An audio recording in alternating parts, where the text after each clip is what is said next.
মঙ্গলবারে আদালতে উপস্থিত হন সাবেক মার্কিন প্রেসিডেন্ট ডোনাল্ড ট্রাম্প।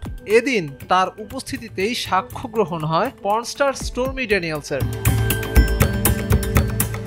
শুরুতেই ট্রাম্পের আইনজীবী স্টর্মির কাছে জানতে চান তিনি ট্রাম্পকে ঘৃণা করেন কিনা। উত্তরে সাফ জবাব দেন তিনি তাকে ঘৃণা করেন।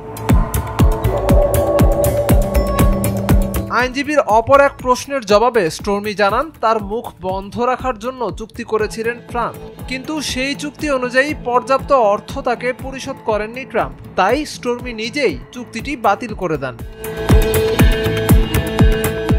এরপর নিজেদের আইনজীবীর মাধ্যমে ট্রাম্পের আইনজীবীর সঙ্গে যোগাযোগ করেন এই পর্ন তারকা। পাশাপাশি সংবাদ মাধ্যমেও মুখ খুলেন এই বিষয়ে।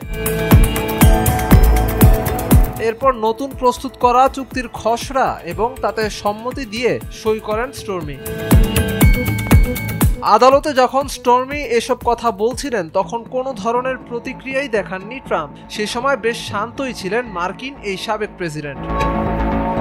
ঘটনার শুরু 2006 সালে। স্টর্মির সাথে যৌন সম্পর্ক গড়ে উঠেছিল ট্রাম্পের। পরে 2016 সালে মার্কিন প্রেসিডেন্ট নির্বাচনের আগেই স্টর্মিকে মুখ না খোলার জন্য $1,30,000 ঘুষ দিয়েছিল ট্রাম্প।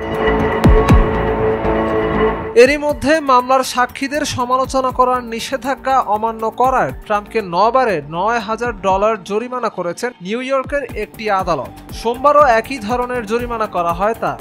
বিচারক মার্চান বলেছেন, আমি ট্রাম্পকে কারাদণ্ড দিতে চাই না এবং এই দণ্ড দেয়া এড়াতে আমরা সর্বোচ্চ চেষ্টা করে যাচ্ছি, কিন্তু তিনি বরাবর নিয়ম ভঙ্গ করেছেন, তাই এরপর আর জরিমানা নয়, ট্রাম্পকে কারাদণ্ড দেওয়ার কথাই বিবেচনা করা হচ্ছে।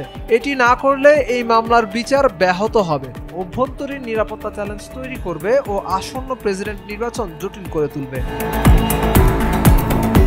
পরে এসব তথ্য স্টর্মি ফাঁস করলেও ট্রাম্প বরাবরই তা অস্বীকার করে আসছেন। আমেরিকার মতো একটি দেশের সাবেক প্রেসিডেন্টের কাছ থেকে এমন কার্যকলাপ অপ্রত্যাশিত এবং ন্যাক্কারজনক।